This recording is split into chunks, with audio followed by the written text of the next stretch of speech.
Ladies and gentlemen, boys and girls, children of all ages, welcome to the Jerich Show. I, as always, am Javvad Malik, and today we will be talking about spoof sites, some outages, local law enforcement's not following the law, and QR codes. And it's not just me and the other American. We do have a very special guest, so stay tuned. Welcome to the Jerich Show, featuring your hosts Javvad Malik and Erich Krohn. Timely topics, poorly presented. Mr. Krohn, how are you doing? I am thrilled to be here. It's Friday. We're doing this live again because we haven't learned our lesson yet, but hey, that's okay. We've got some pretty good stories today, and I'm thrilled that we're going to have Ethan Smart on. Yes, shall we bring him in? Yeah, let's bring him in. Why not? All right. I don't have a tiger to present next to my face like you guys. I'm just so envious of that. I was looking Hashtag around life my desk. goals. I think I have a snowman picture from my daughter. I thought about Oh, holding that's that, brilliant. but yeah. Yeah, I still, I got to ask you though, this has been an ongoing thing. Who pulled it off better? Oh man, putting me on the spot. I mean, Javvad, you just felt like the work that was put in, there was real design time. But Eric, you just had the just raw, hacker troll mindset of just, this is all I have to do and I can do it just as good. So I'm going to say it's a tie. Oh, wow. Look at that. Look at that. Wow. This guy should be a politician. Wow. Yeah. Ethan, I'm impressed.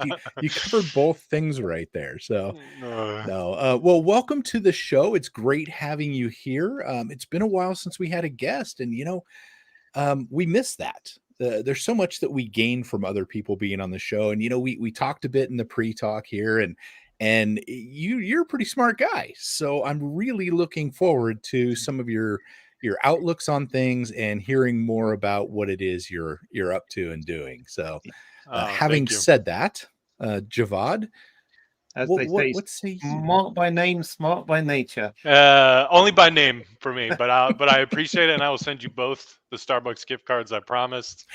That's great, just great. I appreciate it. I'm feeling good already. Yeah, you see, folks, if you want to sponsor us, it's just easy. Just promise Eric a Starbucks gift card. You can be on the show too. So that's cool. Yeah. So let's jump straight into the first story of the day. The week. Nintendo's warns of spoof sites pushing fake Switch discounts. What's a Switch? I'm a bit out of touch with Nintendo stuff. It's the Nintendo, the latest console game thing that they have right now. My daughter has one. It's kind of portable. There's one that you can dock. It's Nintendo stuff. What was wrong with the Nintendo 64? I'm still confused on that. Hey, I'm not gonna lie. I like the Wii, and we have a Wii U too. And I'm still loving Mario Kart on the Wii U. I mean, really, Yep. it's timeless. Yeah. Yep.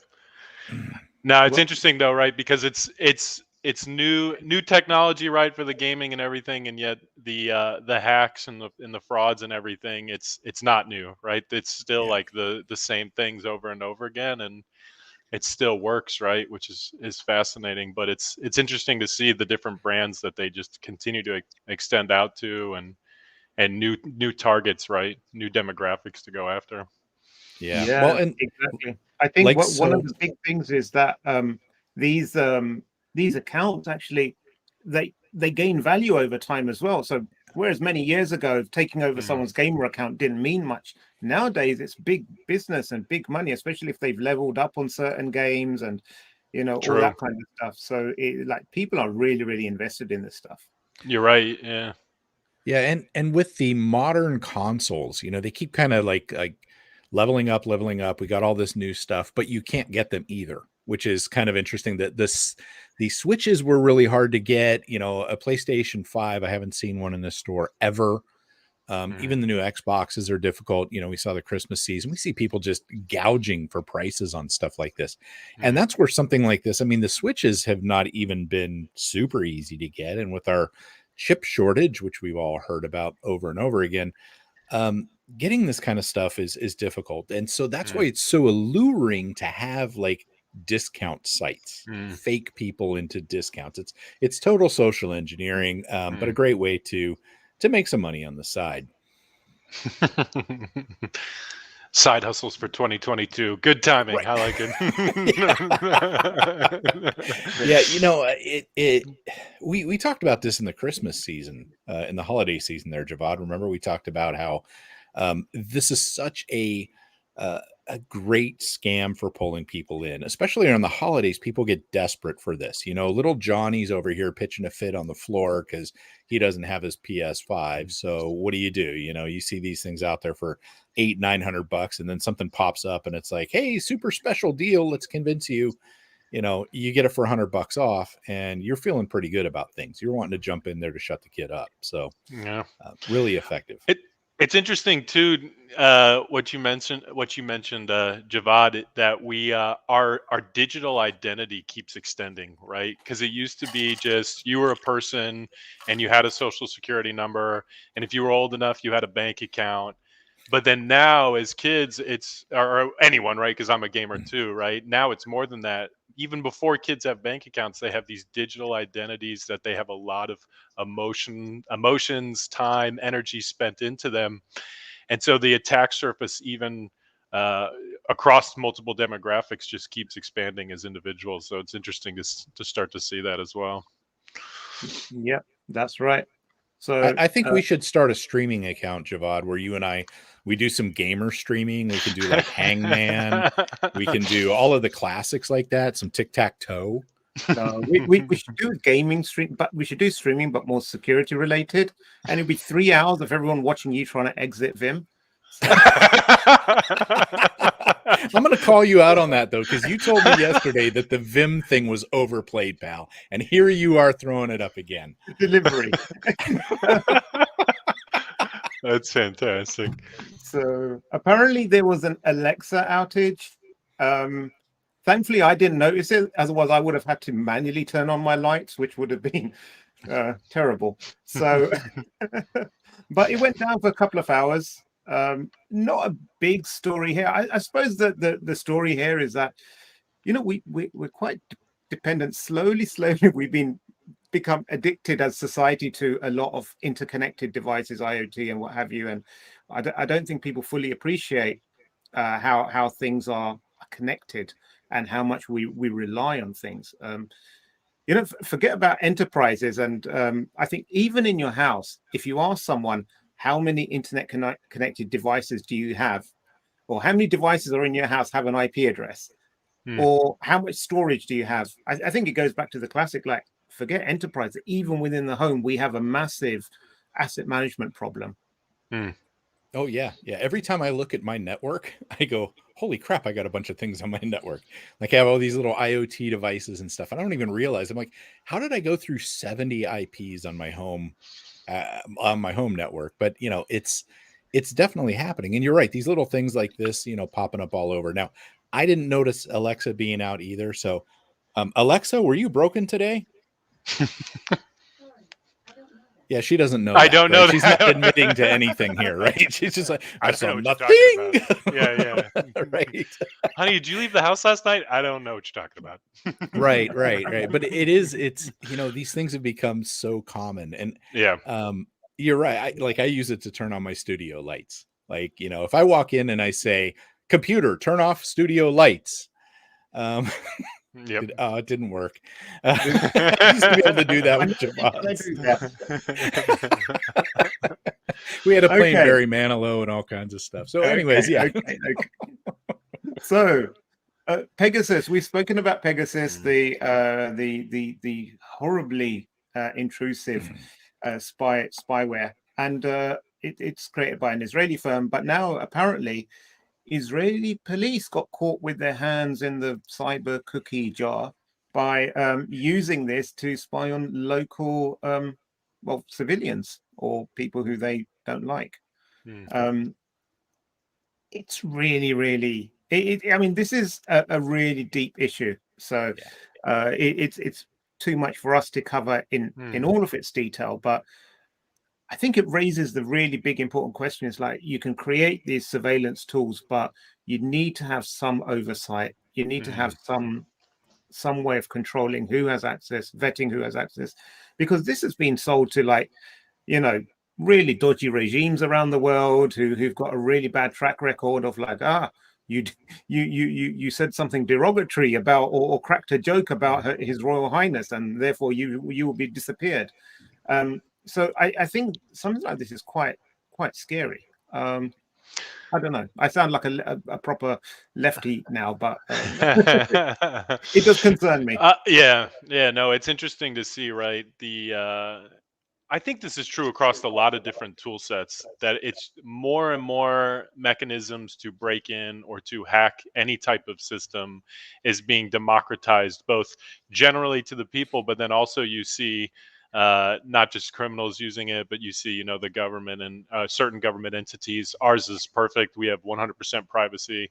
So I would, never think that we would ever have to deal with that. My text messages are my own, and I'll stop talking because they're listening. So it's interesting to see as these different mechanisms have started to get democratized and go both up and down more to the people. But then also it's playing into some of the other topics we've already talked about with Alexa, with our digital identities, where this attack surface, ways to get to us just keeps expanding, right? It's not just the desktop that we have in the basement where, we go downstairs to play,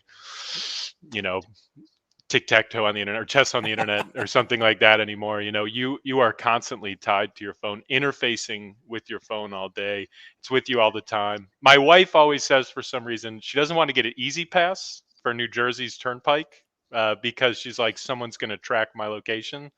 And I was like, there's easier ways to do that. You don't, I promise, like, it's okay. I don't want to pay cash at the toll booth anymore.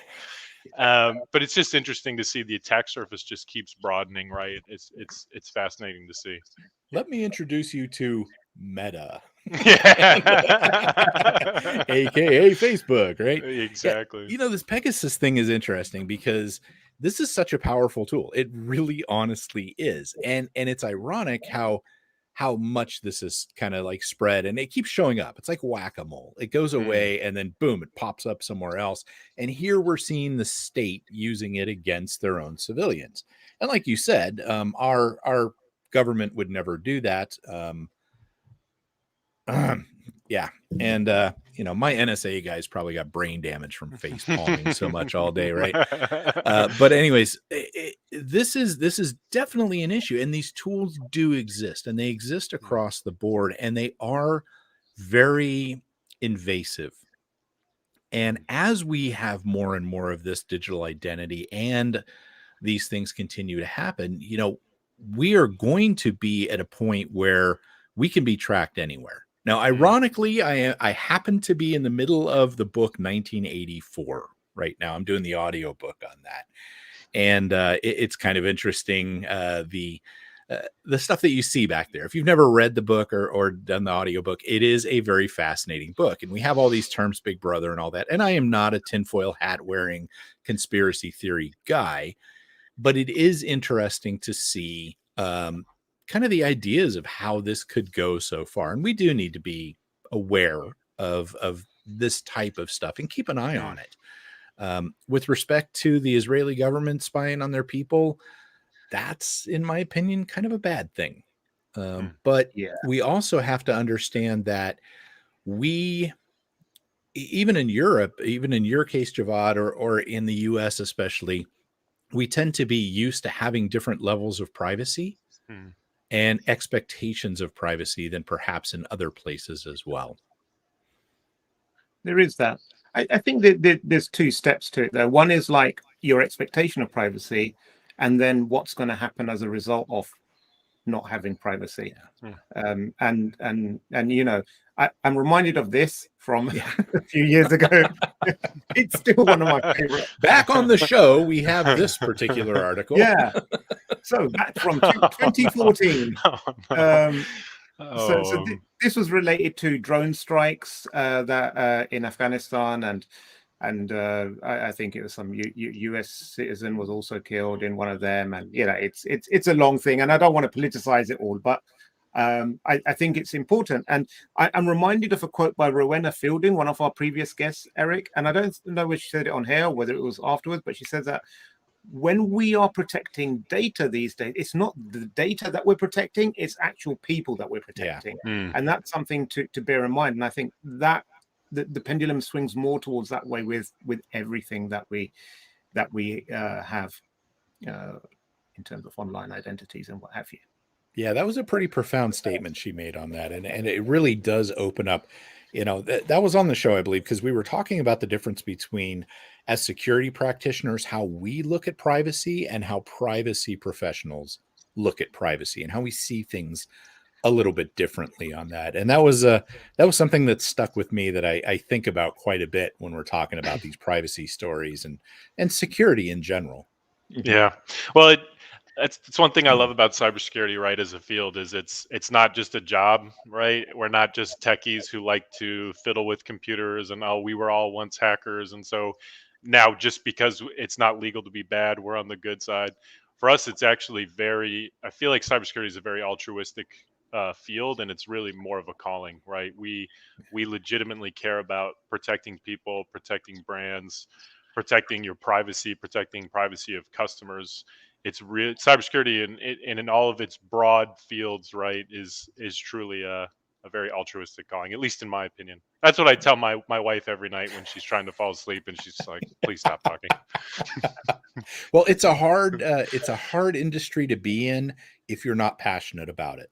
Yeah, it really is. Yeah, if you're not passionate about it, trust me, go get a CPA, and right, less stress, more money. I promise. Yep, 100%. All right. DHL has dethroned Microsoft as the most imitated brand in phishing attacks. And I think this is an interesting one to see how.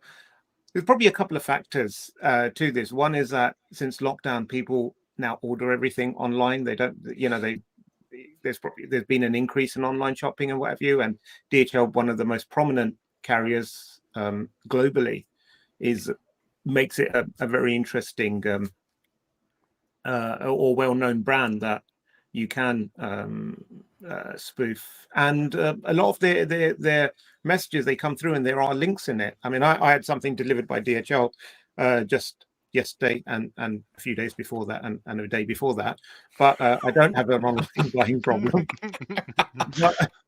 But it was funny because it comes through as a text message, and it was like, well, here's a link, click here to for no contact delivery, or set your preferences as to where to leave the parcel if you're not at home, or what have you. So I think it's interesting.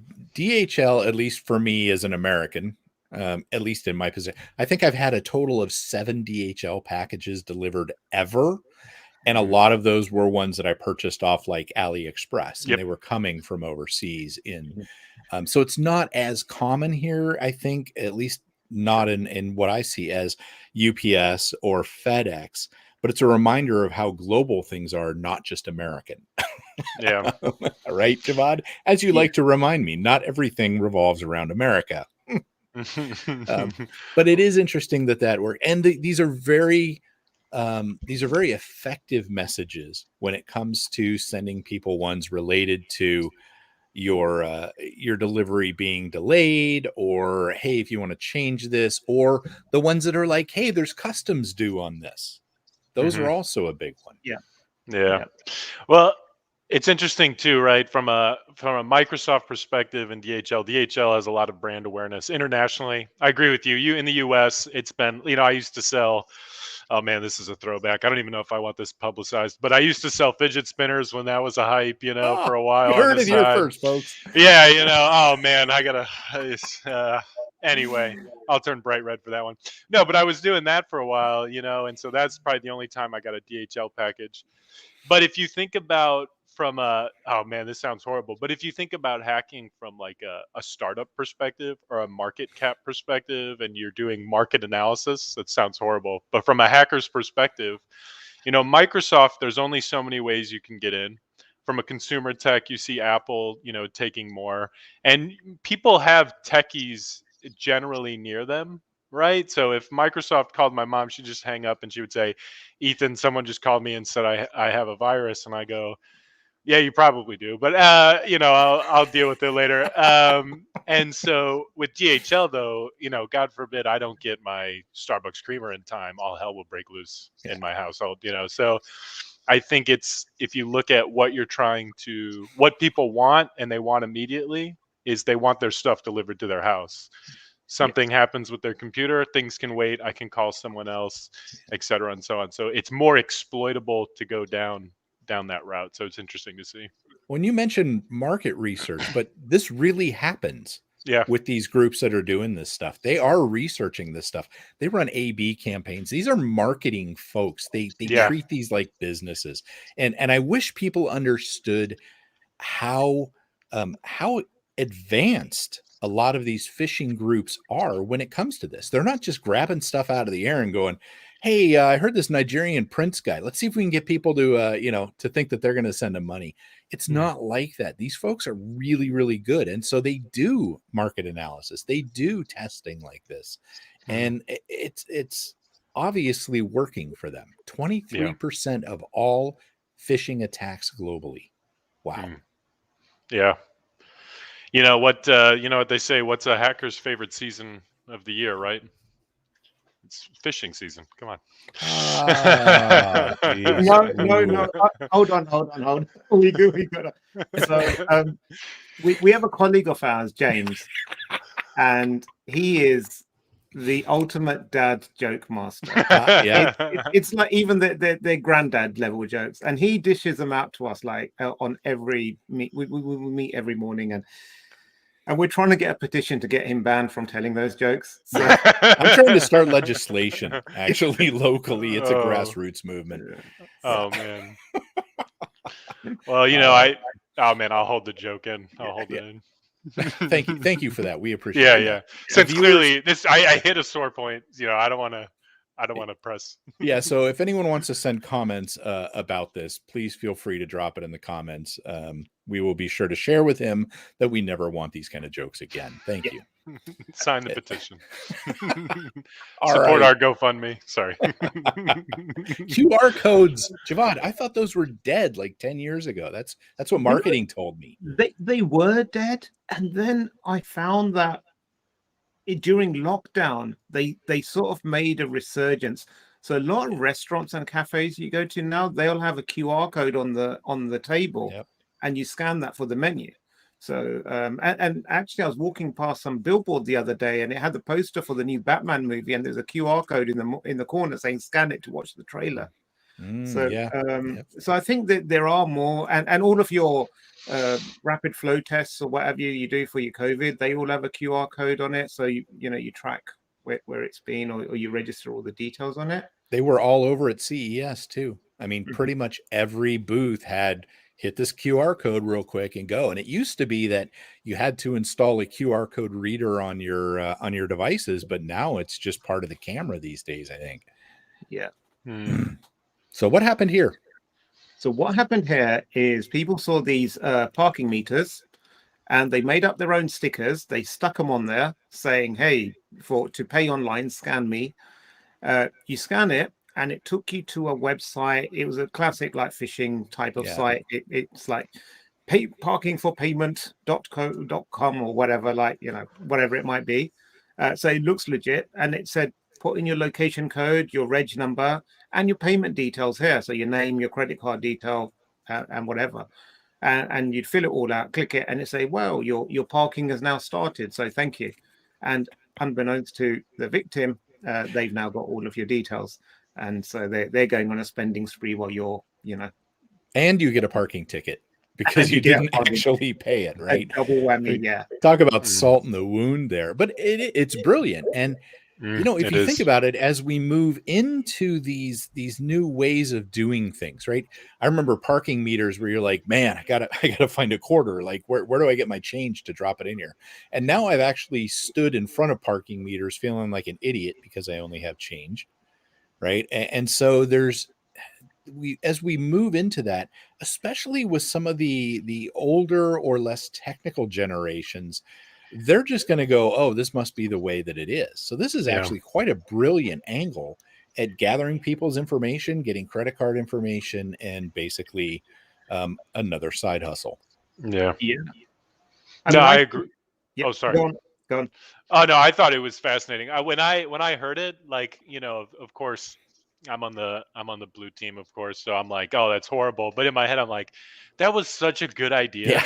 Like, part of me is just like, man, like, so mad props, because like I just because it's so simple, right? You're extending out something. It's a new habit. These Park Mobile, all these different apps, they're generally new. Right. And, they've been around for a while, but the mass adoption of them is just coming through. And so it's interesting that they just had the idea of, it's a new habit. People don't have a lot of filters. No one's really done this before. Guards down. People just want to park. They want to do it quick. Like, you don't want to stand in front of your car and try to figure out parking. You're trying to get that done as fast as possible. So behaviorally, it's like, I'm guilty of it. It's like sheeple. It's just, I want to do this as fast as possible. Let me scan this. I'm going to do it. I'm going to throw my phone in my pocket, and I'm off to the coffee shop for my mocha. I thought, like, as bad as that sounds, I was like, I have to have some respect for thinking about that. Yeah. Well, and on the QR things, I've noticed when I go to scan them, like you said, at the restaurants and stuff, when I go to scan them, a lot of times it'll pop up and it'll give me the first, 15 characters of the URL, but you can't see the rest of it, right? Because it's just like, hey, do you want to go here? Well, I mean, we all know that that's spoofed all the time. So you look at it, it looks legit, like, pay your parking now, you fool. But then it goes on to be like, and we're going to take your money.com. You don't see the other part. You just go, oh, okay, yeah, it looks legit. Boom, you're there.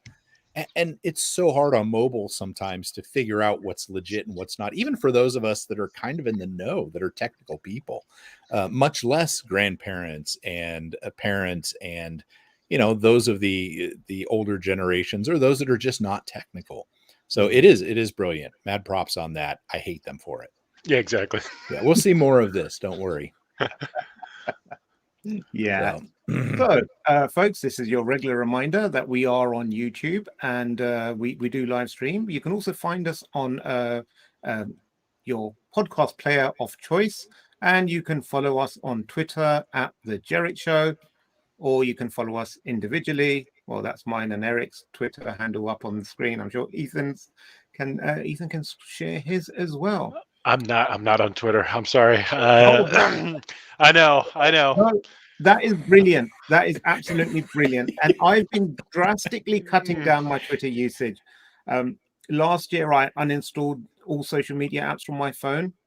So I have to be on the desktop to use it. And that alone was such a massive relief, because it's just so addictive. I can't think of any better term.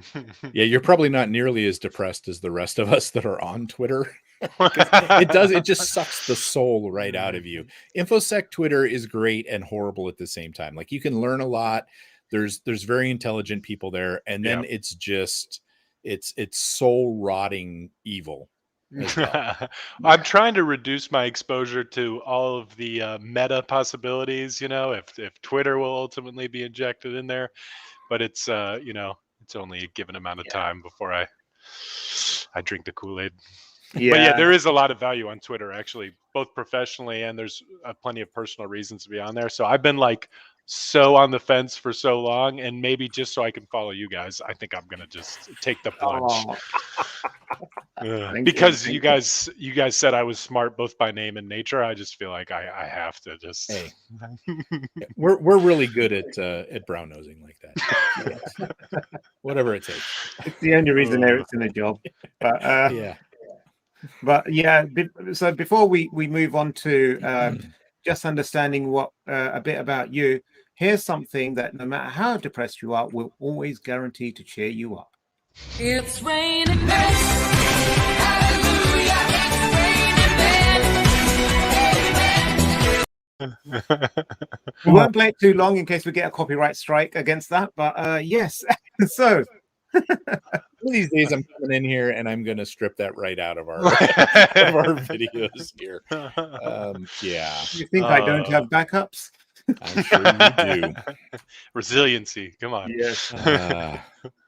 All right. Oh, man. So Ethan, you're with appNovi, and I'm curious here because we chat a little bit about what appNovi does and what you do for us in the beginning of the show, and I'm actually fascinated because I think it really hits on one of the biggest struggles that I always had as a practitioner, and that is knowing just what the hell is on my network. So can you tell us real quick about appNovi? Just give us a heads up as to what you do and why people need it. Yeah, so my co-founder and I, Joe, are InfoSec practitioners, right? Turned co-founders. We in the best way possible. We quit our jobs in the height of the pandemic. It was just a great idea, and said, hey, let's get humbled every single day by trying to start a startup together. And it's been actually an awesome journey. We've gotten to help a lot of people, and we've loved it. But simply, what we do is we map and reduce people's attack surface from the inside.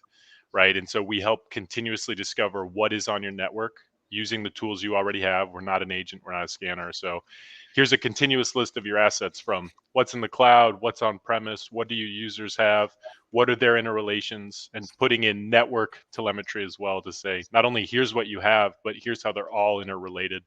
Right. And so you can use that to do lots of fun stuff. So we're very proud that when like Log4j came out, people could map their exposure externally into their network in less than 30 seconds as an example. And so we love what we do. It's been a ride. We're practitioners, so when we write software or we make features, it's would I have used this? No, probably not. Let me go build something else. Nice. So you're going to have to pry some spreadsheets out of people's cold dead hands when it comes to this, because I mean that's kind of how I did it all the time is spreadsheets and trying to track this and that and what's installed and all that. And that is a nightmare when you're running anything more than about 3 machines on a network. Yeah. So I love that you said that, right? Because our big thing was people have the data. It's just somewhere. It's either tribal knowledge in someone's head. It's in a CSV. It's in, much like my hometown that I grew up in Normal, Illinois. There's a lot of silos, right? They're not farm silos, but they're everywhere. And so our key thing was we don't need to make some magic AI tool to solve problems for practitioners. What we really need to make is just something that helps automate and bring together all these different disparate pieces of data and put it in a very simple, easy to use workspace. So yeah, it's because everyone's been using the CSV or some XYZ security engineer quick scripted something for us, and now we're doing this. And so it's just a simple problem with a massive impact, and that's really what excited us about making it. Is hey man, we could have used appNovi. Like we said in the very early days, because we were bootstrapping, and we're like, man, if this doesn't work, and I go back to being a SOC analyst, I'm just going to bring this piece of software in and keep building it because it's just so practical. Like, yeah, so that's been our mindset. That's awesome because I think I'm such a big fan of this approach, and I was mentioning before that I used to work as an analyst, industry analyst at 451 Research, and I speak to startups all the time.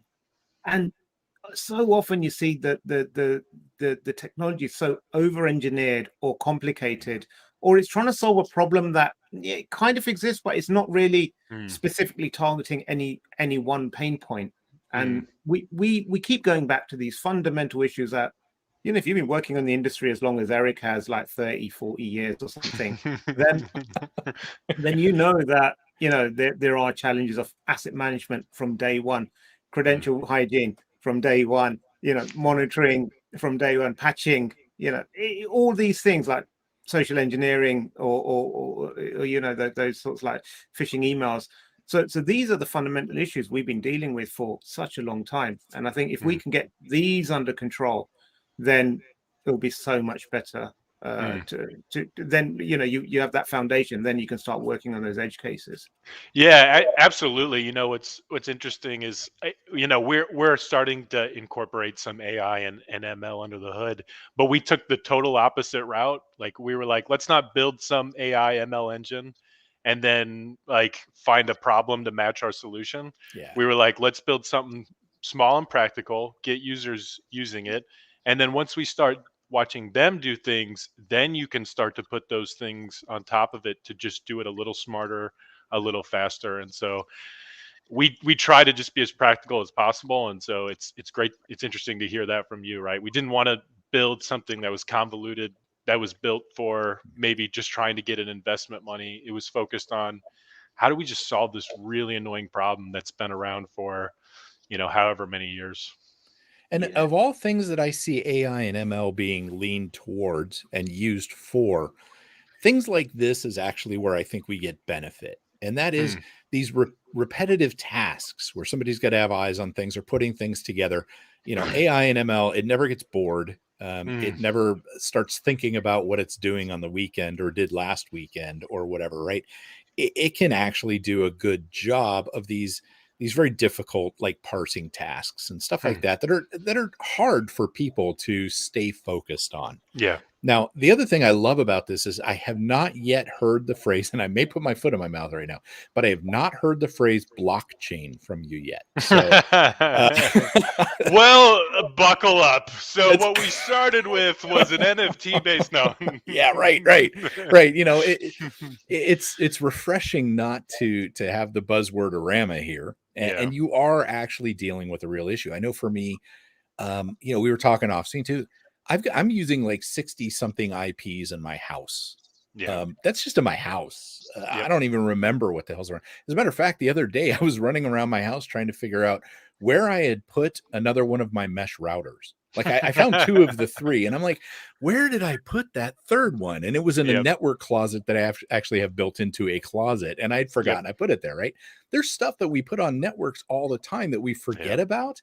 And asset management is so tough, and especially now in the days of smart TVs and the Alexa, who's listening to me now, as we just talked about earlier, these things are actually ending up in offices as well. And if you don't know you have them, you don't know what your attack surface really is. Yeah.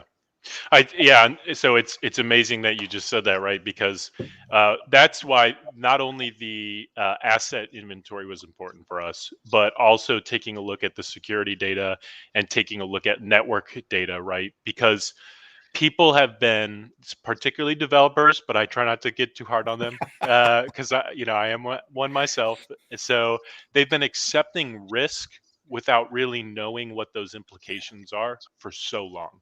Right. And often that's because there's not a common language or mechanism you can communicate between cybersecurity and developers and infrastructure and other app teams and the networking team. And so what we accidentally built really was a way for all those teams to have a common platform to communicate on. Because when you see all the data in one place, networking data, application telemetry, asset inventory with security data, everyone's starting to speak a common language, right? And they're in the same workspace together that's shareable, and say, oh yeah, that's a person I'm that person who owns that machine, which has this vulnerability, which has this network communication to the internet. Networking team, do you see why that's a problem? Maybe that needs segmentation. CMDB team, do you understand that's a problem? We didn't know we had this, right? Security team, you see like why we need to go focus on this, right? So everyone's starting to use one common medium to communicate, and that's been super exciting for us to see.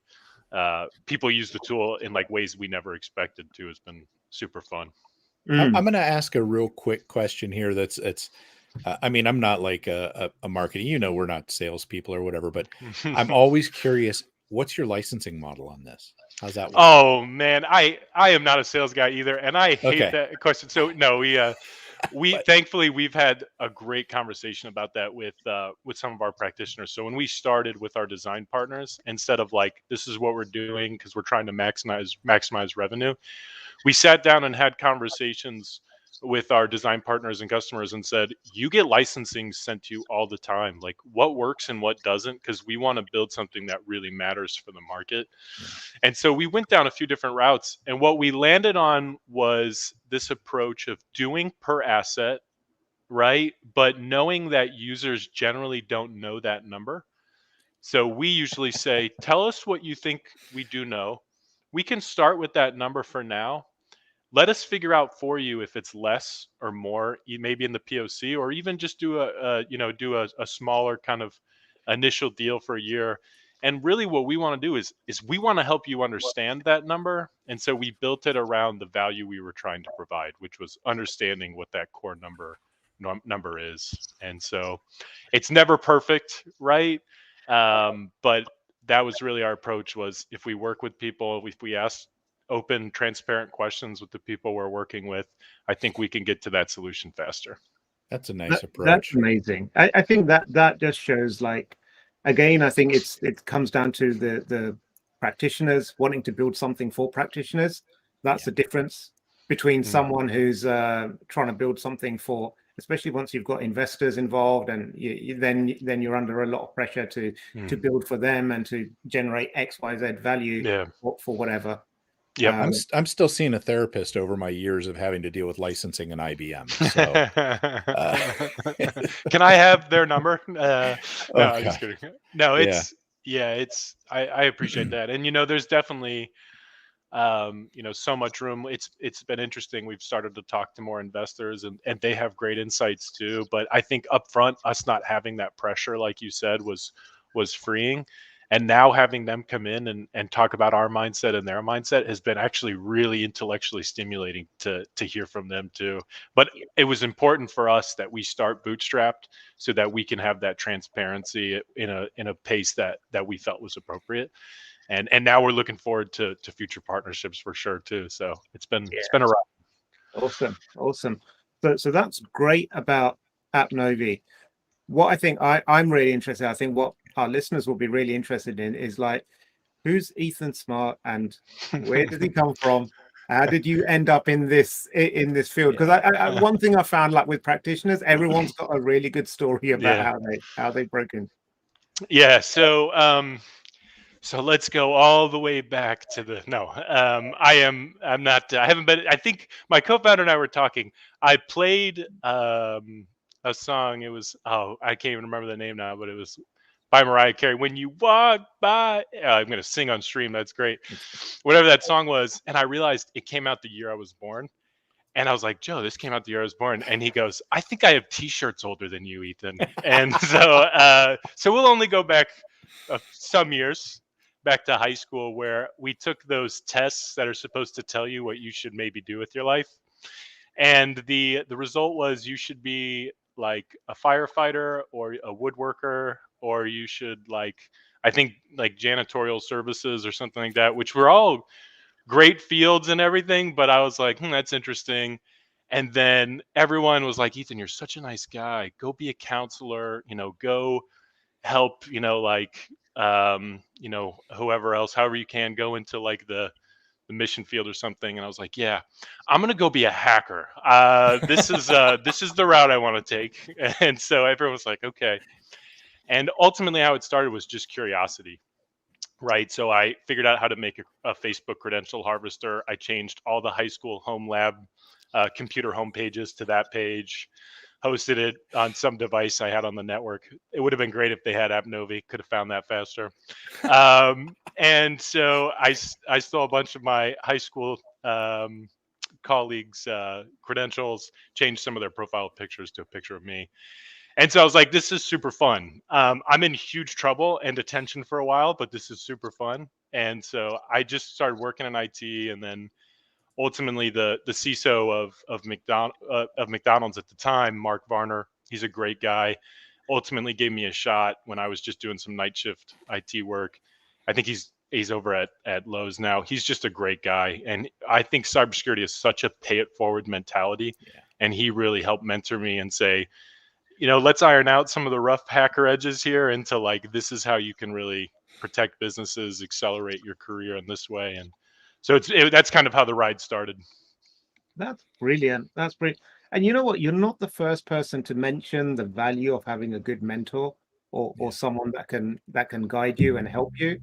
I know a lot of people think of becoming a hacker as a solo mission that you go out there, but it's really more of a team sport than I think people give credit. Yeah. You know, we recorded another podcast with a very intelligent young lady the other day, and this was a different podcast, not this one. But anyways, she's amazing. And one of the things she said to me that I just keep coming back to is in information security and in cyber, we tend to spend like the first 20 years working on our career, getting to where we are, learning, getting places like that. But then we can spend the last 20 years helping other people get to that as well. And I think that's great. We get to give back.